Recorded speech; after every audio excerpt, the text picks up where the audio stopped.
उनसे कोई वोट मांगने नहीं आया है। आज कराची के 25 टाउन में से एक टाउन यह सुरजानी है और उसका यह इज्तिमा है। इस ग्राउंड में जगह नहीं है।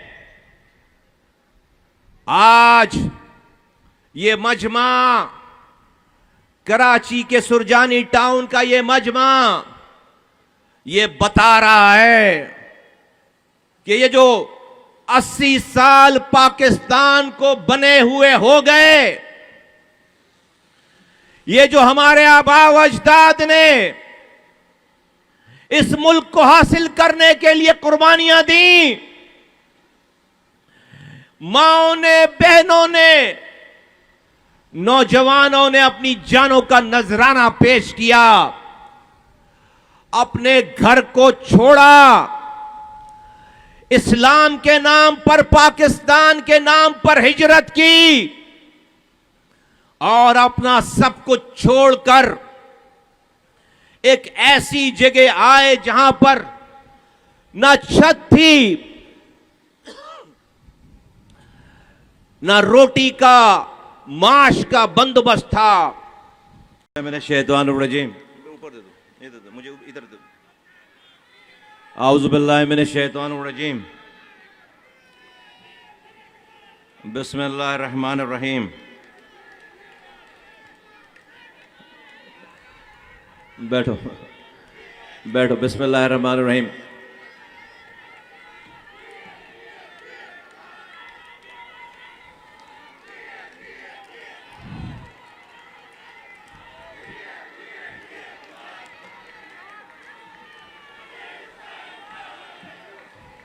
आऊज़ु बिल्लाहि मिनश शैतानिर रजीम। बिस्मिल्लाहिर रहमानिर रहीम। रब्बि इश्रह ली सदरी व यस्सिर ली अमरी वहलुल उक़दतम मिन लिसानी यफ़क़हू क़ौली। सल्लल्लाहु अलैहि वसल्लम। मेरे भाइयों, बुजुर्गों, नौजवानों, बच्चों, सारे जहाँ जहाँ जिसके पास झंडे हैं सब लपेटो, सब ज़रा नीचे कर लो, मुझे बिल्कुल एंड तक सारे सब लपेट। जब मैं बोलूँ जब निकालने झंडे, इससे पहले मैं अपनी बात शुरू करूँ, सारे सब बिल्कुल नीचे नीचे, सब बिल्कुल सारे सब नीचे। और ये जो गेट पे साथी ड्यूटियों पे हैं, मुझे नज़र आ रहा है कि रेला आता ही चला जा रहा है, उसको आपने राइट हैंड की तरफ भेजें, राइट हैंड, बीच में ना है, राइट हैंड की तरफ, पीछे की तरफ भेजें। कोई भी सारे साथी जो गेट पर हैं वो पीछे की तरफ जाएं, पीछे की तरफ जाएं। आऊज़ु बिल्लाहि मिनश शैतानिर रजीम। बिस्मिल्लाहिर रहमानिर रहीम। स्टेज पर मौजूद सीनियर मरकजी रहनुमा जनाब अनीस कायम खानी भाई, COC के इंचार्ज, तंजीमी कमेटी के इंचार्ज और मरकजी रहनुमा जनाब फुरकान तैयब भाई, स्टेज पर मौजूद जनाब नेक मोहम्मद भाई, शाकिर भाई, अशफाक मंगी भाई, तमाम मरकजी क़यादत, हक परस्त MNAs, हक परस्त MPAs, इस इलाके के MPA अब्दुल्ला शेख भाई, यहाँ के ज्वाइंट टाउन इंचार्ज नदीम भाई, उनकी कमेटी के जिम्मेदारान, सुरजानी टाउन के मेरे कारकुनों, साथियों, मेरी माँ, बहनों, बुजुर्गों, नौजवानों, मीडिया से आए हुए तमाम दोस्तों, जहां जहां मेरी आवाज जा रही है, सबको अस्सलाम वालेकुम। सुरजानी टाउन के मेरी माँ, बहनों, बुजुर्गों, नौजवानों, ये कोई इलेक्शन का जलसा नहीं है, इंतखाबी जलसा नहीं है। ये सुरजानी टाउन में आज ये हजारों का इज्तिमा, मेरी माएं, बहनें, बुजुर्ग, नौजवान, उनसे कोई वोट मांगने नहीं आया है। आज कराची के 25 टाउन में से एक टाउन यह सुरजानी है और उसका यह इज्तिमा है। इस ग्राउंड में जगह नहीं है। आज ये मजमा, कराची के सुरजानी टाउन का ये मजमा, ये बता रहा है कि ये जो 80 साल पाकिस्तान को बने हुए हो गए, ये जो हमारे आबा व अजदाद ने इस मुल्क को हासिल करने के लिए कुर्बानियां दी,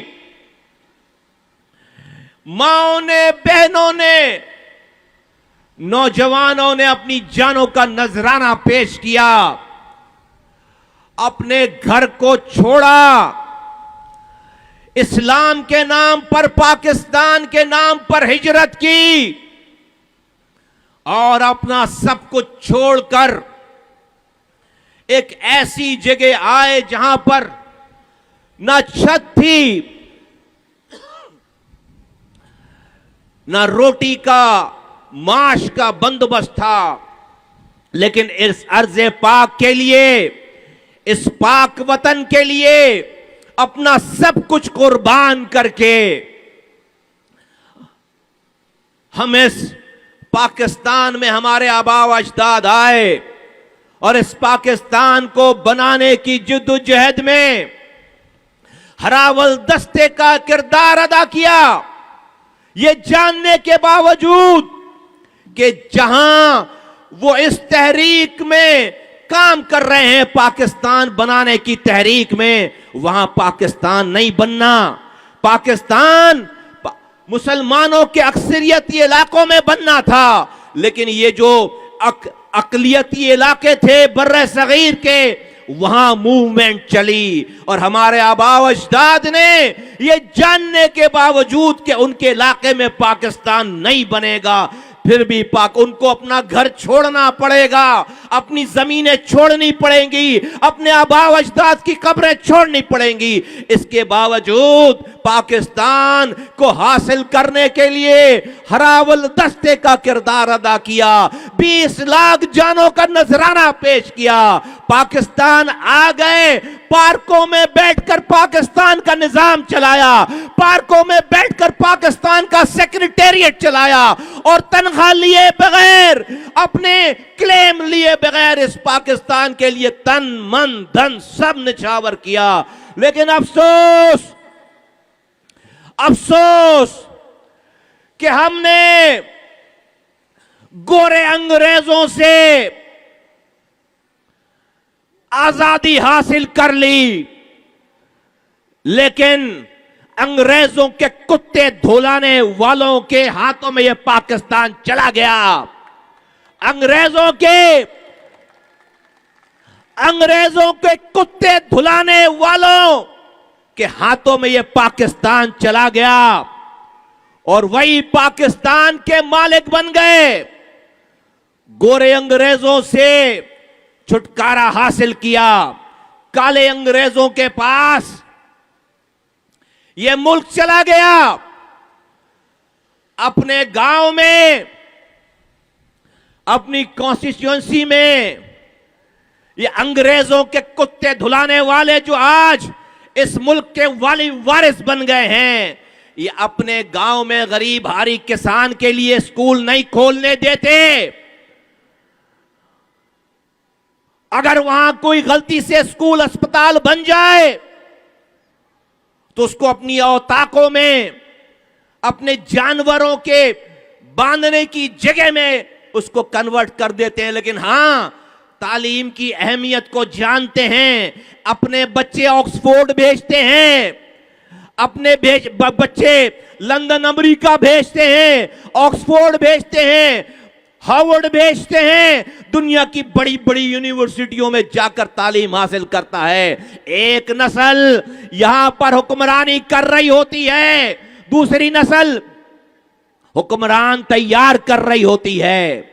जब ये बूढ़े होते हैं, बाप दादा परदादाओं के जमाने से बच्चों को ये पाकिस्तान हवाले करते चले जा रहे हैं। पाकिस्तान का 98% गरीब हारी किसान मजदूर अपने बच्चे पैदा करता है इनकी खिदमत करने के लिए। ये 2% ये आज पाकिस्तान के वारिस अपने बच्चे पैदा करते हैं हम पर हुक्मरानी करने के लिए। आज 80 सालों के बाद ए सुरजानी के लोगों, ए कराची के इलाके सुरजानी की मेरी माँ बहनों, बुजुर्गों, नौजवानों, अल्लाह ने तुम्हारी बात सुन ली है। हम 40 सालों से मुल्क के गरीब मजलूम 98% गरीब इंसान के लिए, पाकिस्तानी के लिए जद्दोजहद करते चले आ रहे हैं, फॉर्मूला पेश करते चले आ रहे हैं। लेकिन यह हुक्मरान तबका जिसके पास पावर है, जिसके पास नंबर्स हैं, वही असेंबलियों में हैं, वही ब्यूरोक्रेसी में हैं, ये हमारी बात को रद्द करते करते करते चले आ रहे हैं। और सो मच सो कि अभी हालिया दिनों में, चंद माह पहले की बात है कि हमने एक आईनी तरमीम का मुसविदा पेश किया पाकिस्तान की आईन में कि ऐ पाकिस्तान के हुक्मरानों, देखो अगर तुम्हें हमारी हिमायत चाहिए असेंबली में तो देखो, मुझे वजारत नहीं मांगी, हमने सदारत नहीं मांगी, हमने ठेका नहीं मांगा, हमने पैसे नहीं मांगे, हमने इस हुकूमत को ज्वाइन करने के लिए एक नुकाती एजेंडा बनाया कि इस पाकिस्तान की आईन में आर्टिकल 140A की तशरीह डालो। 9 पेजेस का डॉक्यूमेंट बनाया, कहा कि एक आईनी तरमीम करो जिससे इख्तियारात और वसाइल जो कि वफाक से आकर सूबे के वजीर आला हाउस में पार्क हो गए हैं, वो वहां से पैसे आकर वहां पर पार्क हो गए हैं, वो आगे नीचे डिस्ट्रिक्ट को नहीं डालता, नहीं देता,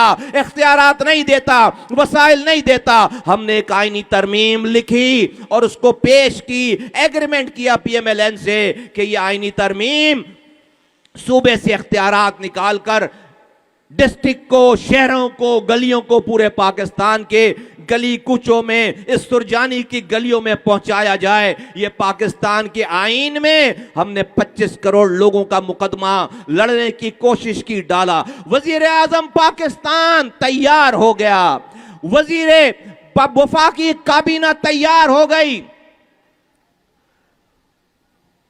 सारी सियासी पार्टियां तैयार हो गईं। लेकिन जब तरमीम का वक्त आया तो पाकिस्तान पीपल्स पार्टी ने उसको रद्द कर दिया बगैर किसी वजह के। कोई बहस नहीं, कोई आर्ग्यूमेंट नहीं, कोई लॉजिक नहीं। कहा कि हम नहीं मानते, अगर ये तरमीम लेकर आओगे, वजीर आजम को कहा, तो हम दूसरी आईनी तरमीम में भी आपका साथ नहीं देंगे। 26वीं तरमीम गुजर गई, सबकी बात मानी गई, हमारी बात नहीं मानी गई। 27वीं तरमीम का मौका आया, वजीर आजम ने बुलाकर हमें कहा, आपने हमारी पिछली दफा बात मान ली थी, हम इस दफा आपकी बात मानेंगे। 27वीं तरमीम में MQM की आईनी तरमीम लोकल गवर्नमेंट के हवाले से कबूल करवाएंगे। काबीना ने मंजूरी दे दी, वजीर आजम ने मंजूरी दे दी, फिर पाकिस्तान पीपल्स पार्टी ने उसको वीटो कर दिया कि हम नहीं मानते। आज उनके नंबर अगर नहीं आए तो आईनी तरमीम नहीं हो सकती। उन्होंने अपने इस नंबर को इस्तेमाल किया। तारीख गवाह है, जब 28वीं तरमीम आई और हमारी बात नहीं मानी गई, हमने उसके अगले दिन एक प्रेस कॉन्फ्रेंस करके पूरे पाकिस्तान के सामने अपना यह मुकदमा रखा और हमने बताया, आवाज लगाई कि ऐ पीपल्स पार्टी के नाकबतंदेश हुक्मरानों, आप हमारी लोकल गवर्नमेंट की ये बात नहीं मान रहे, वीटो कर रहे हो। मैं आज आपको बताना चाहता हूं कि अब आइंदा आने वाले दिनों में तुम अगर हमें अपनी गलियों की हुक्मरानी का हक नहीं देते तो हम आइंदा आने वाले दिनों में सूबे के नाम पर, एडमिनिस्ट्रेटिव यूनिट के नाम पर उठने और चलने वाली सारी तहरीक का न कि सिर्फ हरावल दस्ता बनेंगे, बल्कि हम खुद से ये आवाज उठाएंगे। आज ऐ सुरजानी के लोगों, अल्लाह का निजाम देखो कि आज हमारे मसाइल का हल और पाकिस्तान को बचाने और चलाने का हल एक हो गया। आज पाकिस्तान चलाने वालों ने ये यकीन कर लिया, इकरार कर लिया, स्टडीज कर ली कि पाकिस्तान को बचाने और चलाने के लिए नए इंतजामी यूनिट्स बनाना लाजिम व मलजूम है, लाजिम व मलजूम है। हम ये बात जब कह रहे थे तो उस पे लोग नाराज हो जा रहे थे। आज पाकिस्तान चलाने वाले ये बात कर रहे हैं और जब से ये बात शुरू हुई है, एक लिखारी, एक टीवी एंकर, एक सियासतदान, कोई भी मीडिया, कोई भी इंटेलेक्चुअल आदमी, कोई भी सरकारी आदमी, किसी के पास कोई जवाब, कोई लॉजिक नहीं है कि यह काम क्यों नहीं होना चाहिए।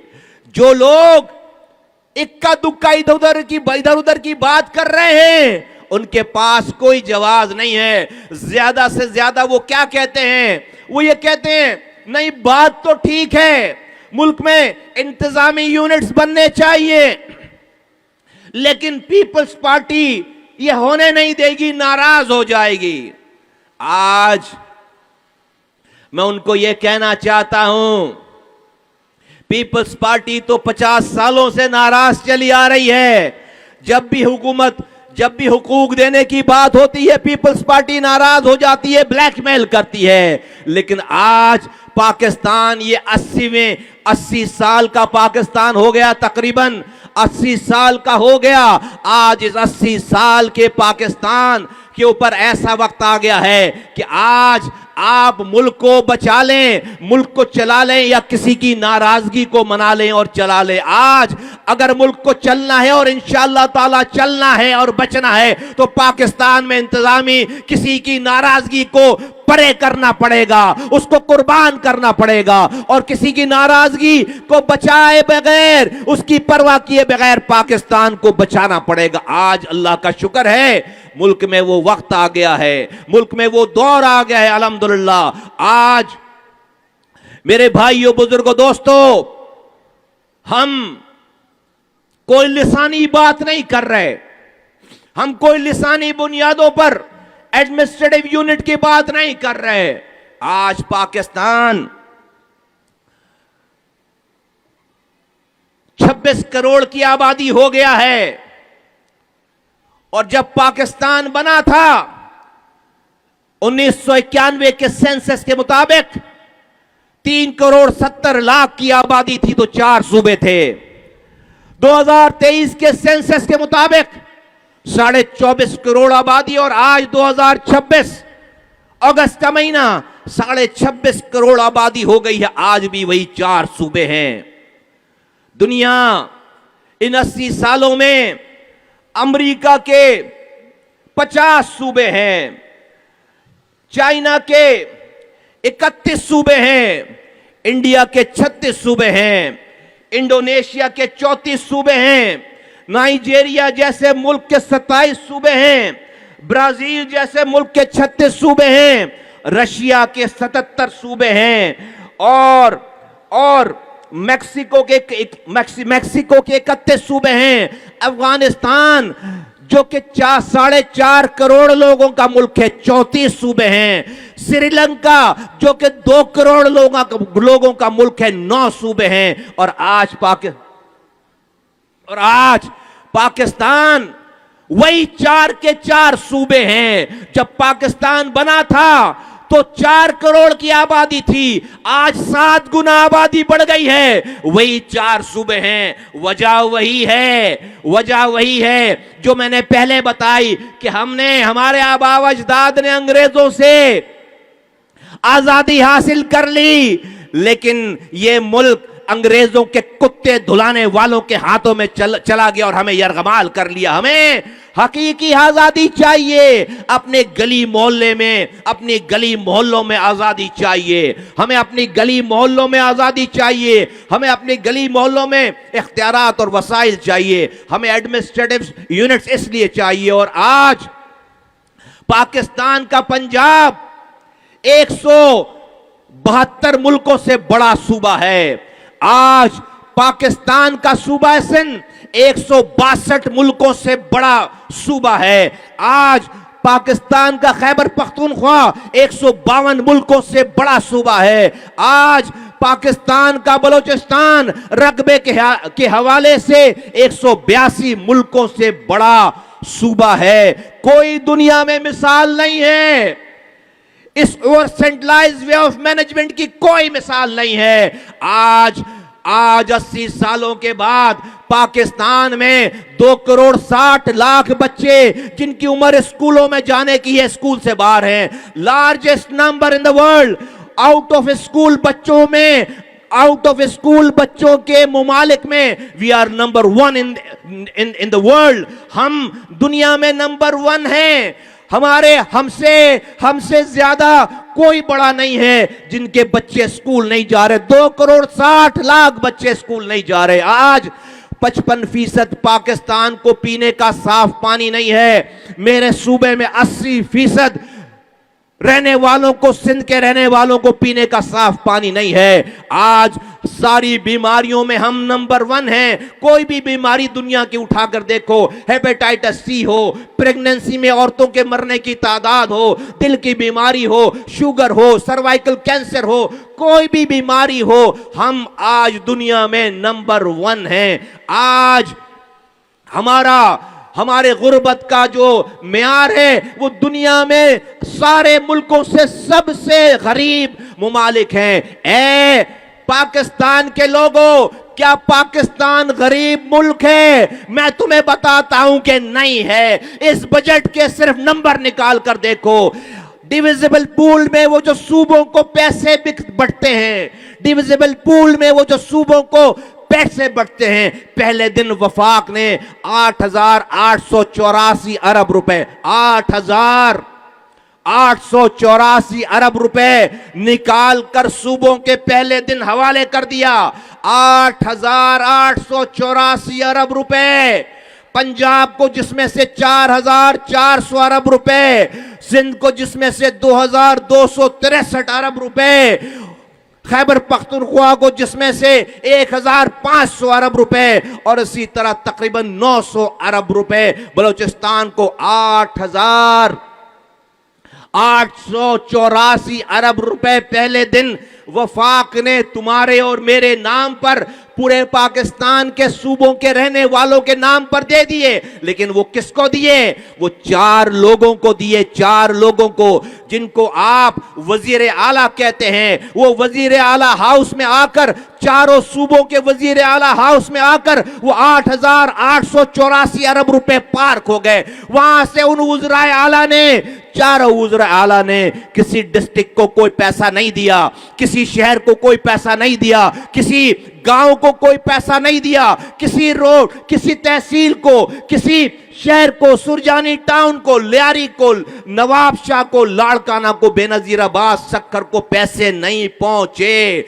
गांव गोटो देहातों में पैसे नहीं पहुंचे, एक जगह आकर पार्क हो गए। आज हम इस आवाज के साथ हैं कि अगर पाकिस्तान में यह आवाज लग रही है कि सारे मसाइल का हल एक है कि पाकिस्तान में एडमिनिस्ट्रेटिव बुनियादों पर नए सूबे बनाओ और कोई नई बाउंड्रीज खींचने की जरूरत नहीं है। किसी सूबे का 1 इंच किसी को देने की जरूरत नहीं है। किसी सूबे में कोई 1 इंच शामिल करने की जरूरत नहीं है। पाकिस्तान में जो डिविजन्स बने हुए हैं, पाकिस्तान में 32 डिविजन्स थे, हमेशा से 32 डिविजन्स थे। और एक बात और इसी बीच में कह दूं, ये जो दिमागों में बसा हुआ है कि ये जो सिंध सूबा है, ये आदम अलैहिस्सलाम के आने से पहले भी सिंध था। ये दिमाग में खन्नास भरा हुआ, इसको निकालो कि भाई आदम अलैहिस्सलाम के आने से पहले से सूबा सिंध मौजूद था। ये दिमाग से खन्नास निकालो। 1966 तक, 1966 तक, 1966 तक ये कराची वफाक का दारुल खिलाफा था। क्यों हम अपने लोगों को वरगलाते हैं? और अगर पूरे सिंध का नाम सिर्फ सिंध है तो बेनजीराबाद क्यों रखा? तो फिर सक्खर क्यों रखा? तो कराची क्यों रखा? हैदराबाद क्यों रखा, तो लाड़काना क्यों रखा, तो नवाबशाह, तो जैकबाबाद। क्या सिंध डिवीजनों में, शहरों में बटा हुआ नहीं है? हम इसी सिंध के 7 डिवीजन्स थे, हम उसको एडमिनिस्ट्रेटिव यूनिट का दर्जा देने की बात की हिमायत करते हैं। बोलो सुरजानी वालों, सिंध में 7, खैबर पख्तूनख्वा में 7, पंजाब में 10 और बलूचिस्तान में 8। ये जो डिवीजन्स पहले से मौजूद हैं, बाउंड्रीज मौजूद है, उसको एडमिनिस्ट्रेटिव यूनिट का दर्जा दे दिया जाए। कोई नए इलेक्शन कराने की जरूरत नहीं है। यही एमपीएस अपने अपने सूबे के एमपीएस हो जाएंगे, अपना वजीर आला इलेक्ट करेंगे। कोई नया ऑफिस बनाने की जरूरत नहीं है। ये जो आज का डीपीओ है ये आईजी बन जाएगा। ये आज मैं आपको कैलकुलेशन करके बता के देख सकता हूं कि आज के कोई नया पैसा आने की जरूरत नहीं है। ये जो 8,884 अरब रुपए जो 4 सूबों को मिले हैं, अब ये 32 सूबों को मिलने चाहिए। और हमारा ये भी मुतालबा है कि इस्लामाबाद को भी सूबा डिक्लेयर करो। तो 32 डिवीजन और 1 इस्लामाबाद, 33 सूबे, 33 district administrative, 33 administrative unit Pakistan में जिसकी आवाज आ रही है, हम उसकी हिमायत करते हैं, हम उसकी तायद करते हैं। सुरजानी वालों, आवाज लगाकर बताओ, क्या तुम इस मुतालबे के साथ हो? बताओ, साथ हो? ये झंडे नीचे करो, पहले झंडे नीचे करो, सारे झंडे नीचे करो और हाथ उठाओ। पहले झंडे नीचे करो, हाथ उठाओ, झंडे नीचे करो, हाथ उठाओ। ये सारे झंडे नीचे करो, सारे झंडे नीचे करो, सारे झंडे नीचे करो, एक एक झंडा नीचे करो, सारे झंडे नीचे करो, हाथ उठाओ। ये पूरे पाकिस्तान का मीडिया आया हुआ है, ये बताए कि आज सुरजानी टाउन की मेरी माए, बहनें, बुजुर्ग, नौजवान इस आसमान के नीचे वो क्या बात कर रहे हैं, क्या मुतालबा कर रहे हैं। और जब मैं कहूंगा, मैं साथियों से कहूंगा तैयारी करो तराना बजाने की, फिर मैं कहूंगा झंडे निकाल के लहरा के बताओ, कि उसके बाद झंडे निकालने का जब मैं कहूं तो लहरा कर बताना, ताकि पाकिस्तान के फैसला साजों के कानों तक और उनकी आंखों तक ये मंजर जाए कि पाकिस्तान का ये शहर कराची, उसका ये टाउन सुरजानी, देखो आज उसका मजमा क्या कह रहा है। तो बोलो तैयार हो, निकाल लो झंडे, निकालो, बताओ बताओ बताओ बताओ पाकिस्तान, तराना लगाओ, बताओ बताओ बताओ, पूरे पाकिस्तान को बताओ, बताओ पूरे पाकिस्तान को, झंडे लहरा, हाथों से हाथ, कदमों से कदम को मिलाकर चलना है। सारे पाकिस्तान के मीडिया को बोलता हूँ, सारे पाकिस्तान के मीडिया को बोलता हूँ, ये मंजर पूरे पाकिस्तान को दिखाओ। ये पाकिस्तान बनाने वालों का शहर है, ये अपने हक के लिए, ये अपने इख्तियारात और वसाइल के लिए आज अपने हक के लिए माए बहने खुले आसमान के नीचे अमन के साथ पाकिस्तान को ही बचाना। शाबाश शाबाश शाबाश, झंडे लपेट लो। मुझे अभी अपनी बात कंप्लीट करनी है, बहुत इंपॉर्टेंट बात है, अभी अपनी बात झंडे लपेट लो। मेरे भाइयों, मेरे बुजुर्गों, नौजवानों, मेरी माओ बहनों, ये हमारे कुछ हमें आवाज आती है कि हमारे सिंध के सिंधी भाइयों को हमारे सियासतदान कहते हैं कि ये सिंध तोड़ रहे हैं एमक्यूएम वाले, या जो भी एडमिनिस्ट्रेटिव यूनिट की बात करता है वो सिंध को तोड़ने की बात कर रहा है। खुदा न खास्ता, मैं वाज़ेह तौर पर कहना चाहता हूं, ये झंडे लपेटो, नीचे करो, मैं वाज़ेह तौर, झंडे लपेटो, नीचे करो, मैं वाज़ेह तौर पर कहना चाहता हूं, ये सिंधी हमारे भाई हैं, ये माएं हमारी माएं हैं, ये बहनें, ये बच्चे, हमें इसका दर्द है। मैं कब से बोलता चला आ रहा हूं कि सिंध के लोगों का मुकद्दर ये नहीं है जहां से जानवर पानी पीता है, वहां से मेरी मां बहन बेटी सर पर मटके रखकर 12-12 किलोमीटर सफर करती है नंगे पैर और अपने लिए पीने का पानी लेकर आती है। आज सिंध में अगवा बराए तावान और बच्चियों के अगवा के केसेस उरूज पर हैं। माएं अपनी बच्चियों की बाजियाबी के लिए सड़क पर आकर बैठती है तो उनको डंडे मारकर पुलिस जो है वो गिरफ्तार करती है। आज दुनिया चांद पर जा रही है। सिंध में HIV एड्स फैल रहा है। गलत सिरिंज लगाने के लिए उस पे इज्जत गैरत जोश नहीं मारती, उस पर किसी की गैरत जोश नहीं मारती। आज सिंध में दुनिया चांद पर जा रही है। सिंध में कुत्ते के काटने से बच्चे बिलक बिलक कर सड़कों पर अपनी माओ के पहलुओं में अपने हाथों में दम दे तोड़ रहे हैं। उस पे किसी की गैरत, किसी को शर्म नहीं आती। आज सिंध का दारुल खिलाफा कराची दुनिया चांद पर जा रही है। मेरे शहर की खबर यह है कि गटर में गिरकर बच्चा मर गया। अरे अगर आखिरी मौत वाकई हुई होती तो मैं सब्र कर लेता। मुझे ये नहीं पता मेरे कितने बच्चे और गटर में गिरकर मरेंगे। इस पे गैरत नहीं आती, इस पे शर्म नहीं आती, इस पे लोगों के आगे खड़े नहीं होकर जवाब देते।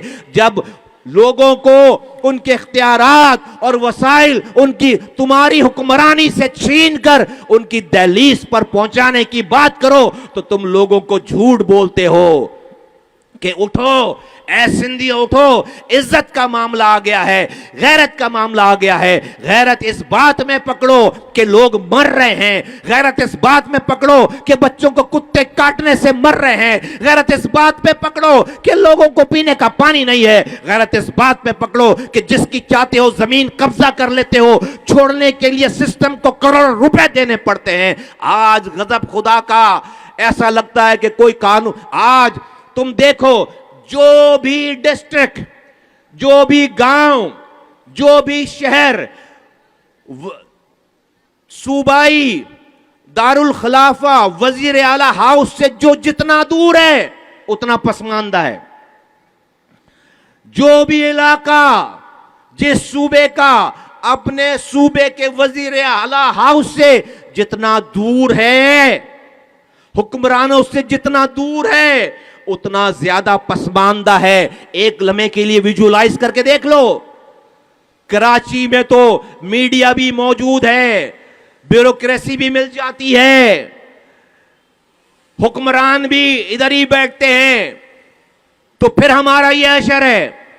इमेजिन करो लाड़काना में कौन सुनता होगा उनकी, इमेजिन करो घोटकी में कौन सुनता होगा उनकी, इमेजिन करो जैकबाबाद में कौन सा हुक्मरान मिलता होगा, ब्यूरोक्रेट मिलता होगा, कौन सा जज मिलता होगा, कौन सा मीडिया बोल मिलता होगा। यही वजह है कि एक वजीर आला हाउस के बजाय सिंध में 7 वजीर आला हाउस होने चाहिए, 7 एडमिनिस्ट्रेटिव यूनिट्स होने चाहिए, 7 डिविजन्स को 7 वजीर आला में कन्वर्ट करो। और सिर्फ नहीं, पंजाब के 10 वजीर आला होने चाहिए, खैबर पख्तूनख्वा के 7 वजीर आला होने चाहिए और बलूचिस्तान के 8 वज़राए आला होने चाहिए।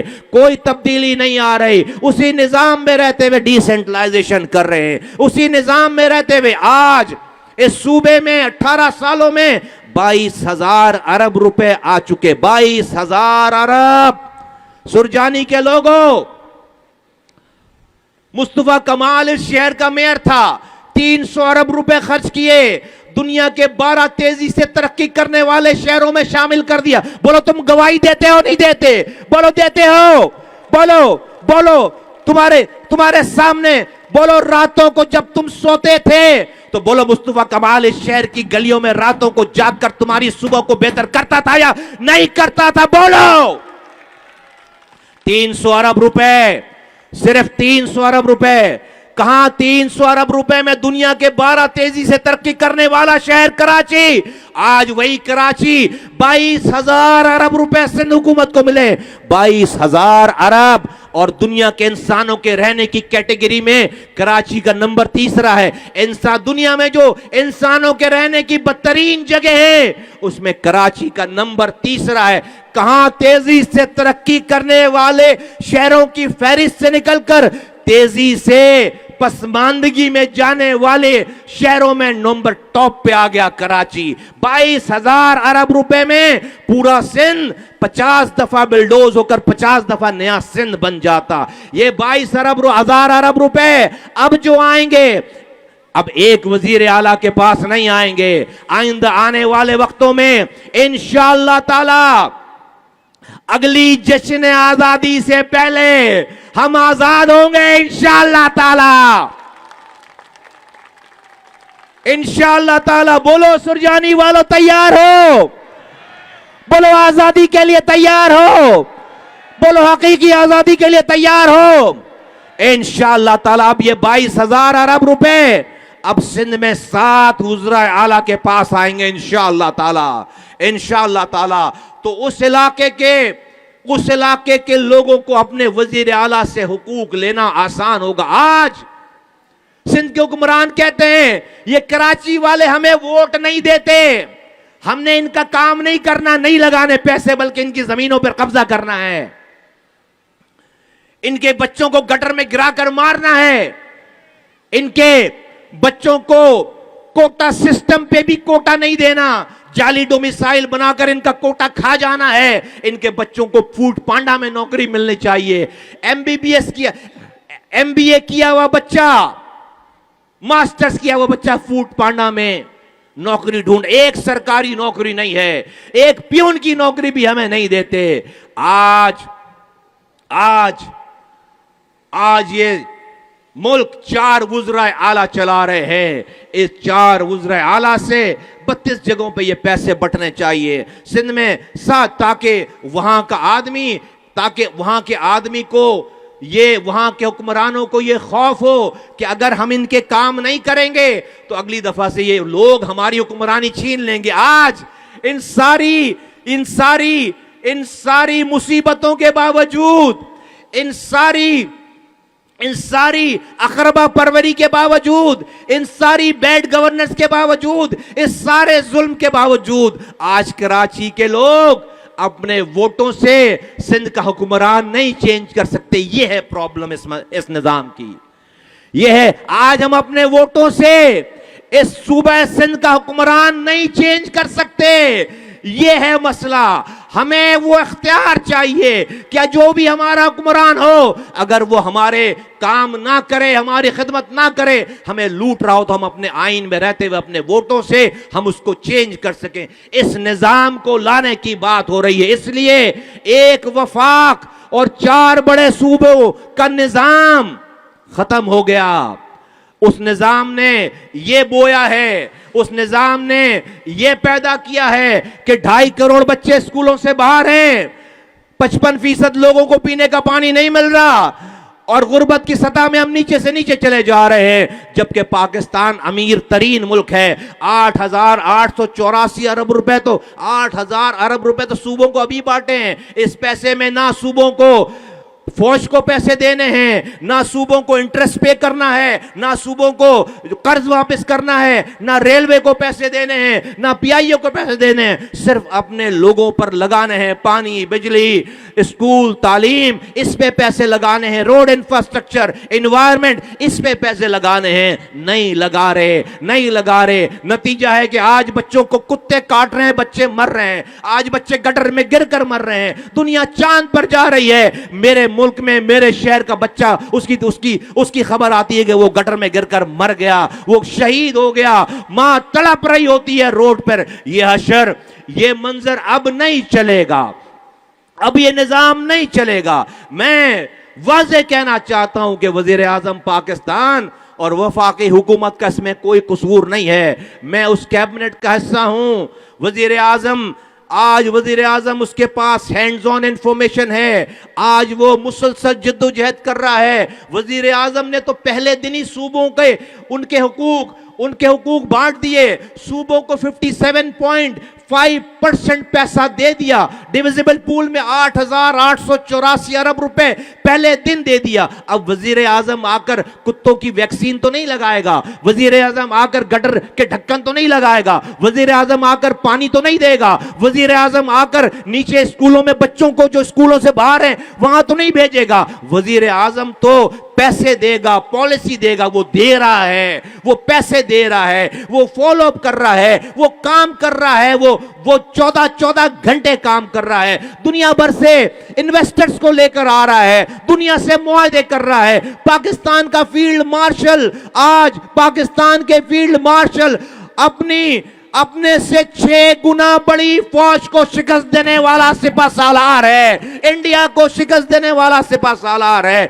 आज पाकिस्तान की फौज की बहादुरी को देखकर दुनिया अब उसके साथ दिफाई मुआहदे कर रही है, दुनिया उसके साथ दिफाई मुआहदे कर रही है। आज सऊदी अरब के साथ हमारा पैक्ट है, आज टर्की के साथ हमारा पैक्ट है। आज दुनिया पाकिस्तान में इन्वेस्टमेंट करना चाहती है, लेकिन इन्वेस्टमेंट दुनिया आएगी कहां आएगी? जब वो आते हैं तो सूबों ने अपने लोगों को पीने का पानी नहीं दिया, सूबों ने अपने इंडस्ट्रियल जोन में पीने की पानी की लाइन नहीं दी। आज चल के इंडस्ट्रियल जोन देखो, गटर उबल रहे हैं, बिजनेसमैन परेशान है, पीने का पानी आता नहीं है, गटर का पानी जाता नहीं है। कौन बाहर से इन्वेस्टमेंट लेकर आएगा?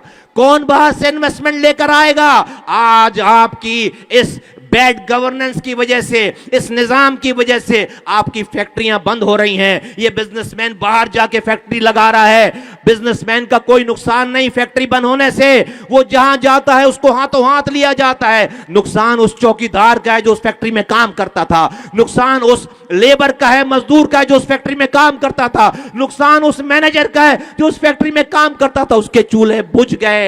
बाहर से कौन आएगा इन्वेस्टमेंट लेकर जब आपके इंडस्ट्रियल जोन में रोड नहीं है, आपके इंडस्ट्रियल जोन में पानी नहीं है, आपके इंडस्ट्रियल जोन में बिजली नहीं है, गैस नहीं आती? ये किसका काम था? ये किसका काम है? वजीर आजम का काम नहीं है, फेडरल कैबिनेट का काम नहीं है, वफाक का काम नहीं है। वफाक इन कामों को करने के लिए 18वीं तरमीम के बाद जिसका बड़ा ढिंडोरा पीटा जाता है, पहले दिन ही 58% तकरीबन 58%, 57.5% डिविजनल पूल में पूरे पाकिस्तान के अगर 100 रुपए जमा होते हैं उसमें से 58 रुपए चारों सूबों को बांट दिए जाते हैं पहले दिन, जिसकी अमाउंट 8,884 अरब रुपए है। इस साल की डिविजिबल पूल 8,884 अरब रुपए है। इससे पानी की लाइनें बननी थी, इससे फैक्ट्रियों के में पानी जाना था,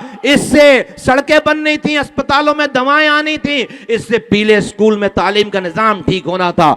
कुछ भी ठीक नहीं हो रहा, कुछ भी ठीक नहीं हुआ। तो अब पाकिस्तान एक्सटर्नल लेवल पे चांद पे जा रहा है, उरूज की मंजिलें तय कर रहा है, लेकिन डोमेस्टिक लेवल पे पाकिस्तान का ये हशर है कि हम दुनिया के, आज ये शहर दुनिया के इंसानों के रहने की बदतरीन जगह बन गई है। इस निजाम को कोई बाहर से आकर ठीक नहीं करेगा। इसकी सिर्फ वाज़े वजह यह है कि ये हुक्मरान सारा पैसा अपने पास रखना चाहते हैं, इसको डिवाइड नहीं करना चाहते, इसको देना नहीं चाहते।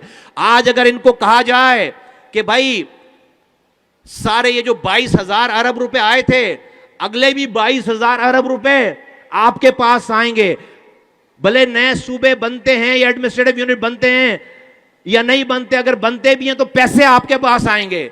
ये आज आपको सूबे बनाने की इजाजत दे देंगे, क्योंकि सारा मसला पैसे का है, सारा मसला पैसे का है, सारा मसला फंड का है।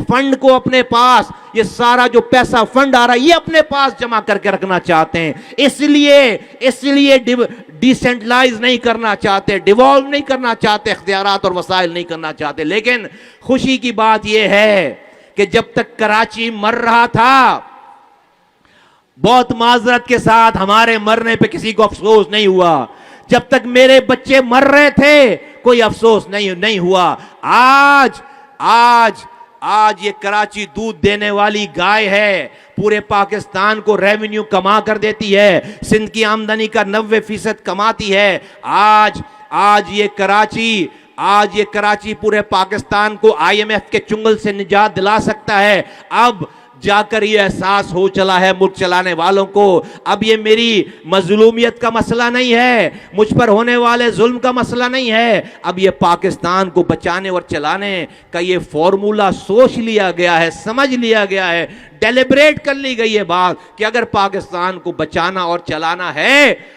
तो पाकिस्तान में इन 4 सूबों से 33 सूबे बनाने पड़ेंगे। उसको सूबों का नाम मत दो, उसको एडमिनिस्ट्रेटिव यूनिट कह लो। पाकिस्तान में इख्तियारात और वसाइल आपको बांटने पड़ेंगे। अब यह है हमारे लिए खुशखबरी कि अब हमारे अब हमारी डिमांड की बात नहीं है, हमारी बात नहीं है, पाकिस्तान की बका की बात है। हां, मेरे मसले का हल और पाकिस्तान के बचने और चलने का हल आज अल्लाह ने एक कर दिया।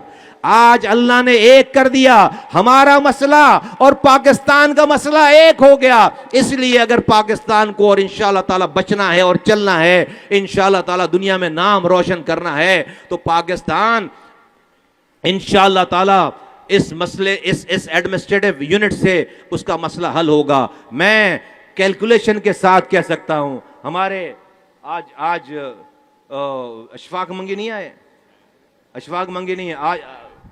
मकबूल अबड़ो भाई, सिंधियों को ये बताओ जाके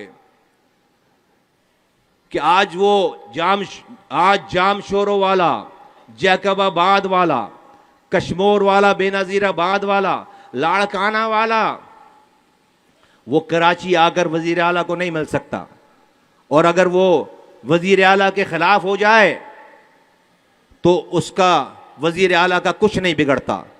जब ये सक्खर एडमिनिस्ट्रेटिव यूनिट होगा, लाड़काना एडमिनिस्ट्रेटिव यूनिट होगा, बेनजीराबाद एडमिनिस्ट्रेटिव यूनिट होगा, हैदराबाद डिवीजन एडमिनिस्ट्रेटिव यूनिट होगा, कराची एडमिनिस्ट्रेटिव यूनिट होगा और भंबोर, ये 7 डिवीजन्स हैं। ये 7 डिवीजन्स में ये जो डिवीजन्स है अपनी अपनी जगह पे जब ये एडमिनिस्ट्रेटिव होंगे और इनका वजीर आला होगा, मेरे पास कैलकुलेशन है कि आज जो एक सिंध के रहने वाले मेरे हारी किसान, हमारे मजदूर, हमारे भाइयों को जो आज पर कैपिटा पर पर्सन जो आज अमाउंट उनको मिल रही है, उससे ज्यादा अमाउंट उसको मिलेगी, उसकी ग्रोथ हो जाएगी। और फिर ये सारे एडमिनिस्ट्रेटिव यूनिट ये अमीर हो जाएंगे। ये अमीर हो जाएंगे कैसे? कि मुल्क के आइन की किताब में 3 आर्टिकल्स हैं, ये लिखे हुए हैं कि जिस सूबे में, कि जिस जगह से, जिस सूबे में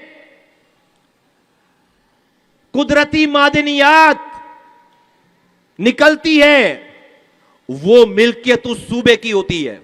ये आइन में लिखा हुआ है। तेल और गैस नेशनल डिपॉजिट में जाता है, उसकी रॉयल्टी मिल जाती है उस सूबे को।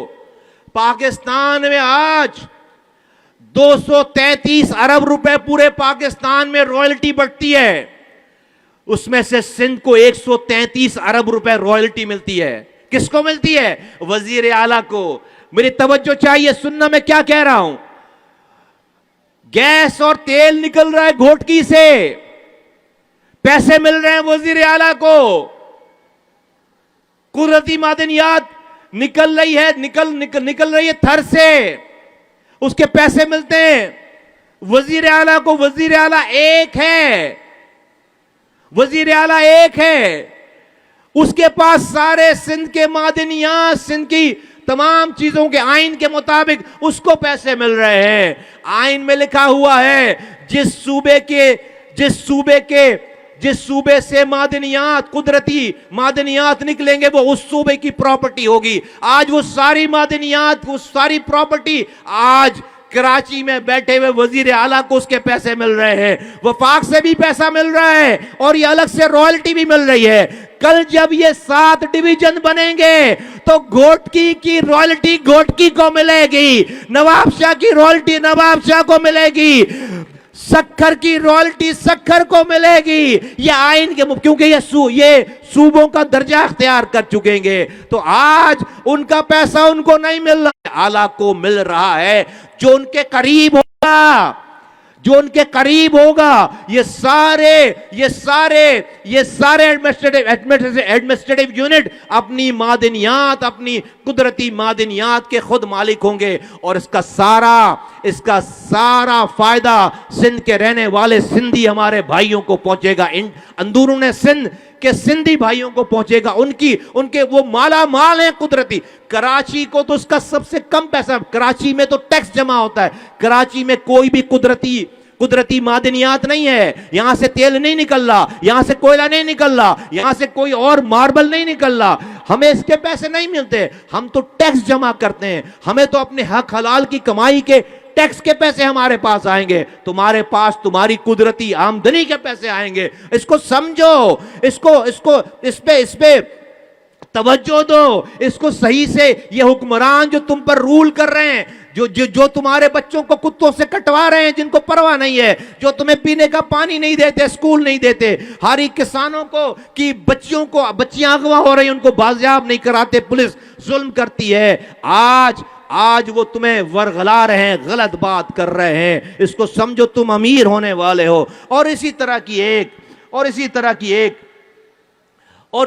की एक अंदोनाक एक वाकया पेश आया कराची में। एक छोटा ठेला लगाने वाला एक अहमद मीर रजा अली नौजवान बच्चा 22 साल का, उसको उठाकर का जो कारोबार करता उसको अगवा करके उसकी लाश मिली।